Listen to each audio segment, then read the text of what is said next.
Bonjour à tous, je suis Gabriel Alonso, très heureux de faire partie de l'équipe de l'Évangile du jour. Plusieurs me font la remarque que j'ai un accent anglais. Et oui, je suis français, mais j'habite l'Angleterre depuis 1993. Donc forcément, puisque je parle l'anglais tous les jours, ça laisse des traces.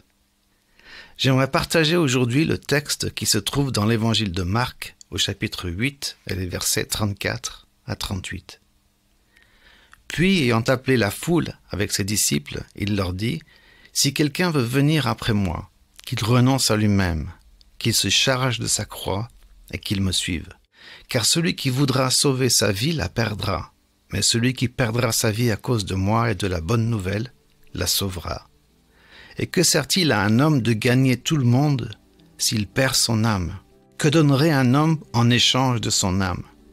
Car quiconque aura honte de moi et de mes paroles au milieu de cette génération adultère et pécheresse, le Fils de l'homme aura aussi honte de lui quand il viendra dans la gloire de son Père avec les anges. » Certaines choses se perdent lorsqu'on veut les garder et se gardent lorsqu'on les utilise. Un bon exemple serait le talent qu'un homme possède. S'il l'utilise bien, il se développera et deviendra encore meilleur. S'il le néglige, il finira par le perdre. La vie est elle aussi comme cela. Et, très important, révèle nos choix à un moment où il est souvent bien tard pour les changer. D'où l'importance de garantir les bons choix très tôt dans la vie.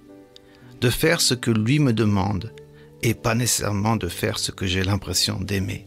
Pour revenir sur l'importance de faire les bons choix très tôt dans la vie, voici une illustration que je trouve utile.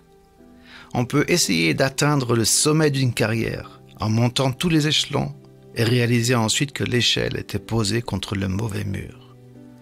Est-ce que ton échelle est appuyée contre le bon mur? Dans le livre des Proverbes, au chapitre 3 et les versets 5 et 6, il est écrit « Confie-toi en l'Éternel de tout ton cœur et ne t'appuie pas sur ta sagesse.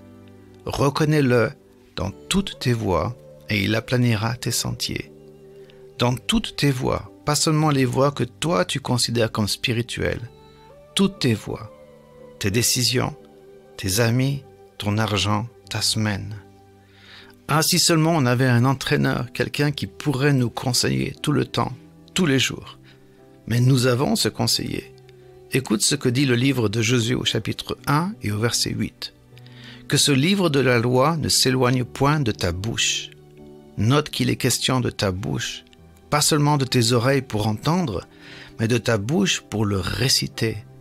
Médite-le jour et nuit, pour agir fidèlement selon tout ce qui est écrit, car c'est alors que tu auras du succès dans tes entreprises, c'est alors que tu réussiras. » Voilà notre conseiller. La Bible est mon conseil, ton conseil, tous les jours.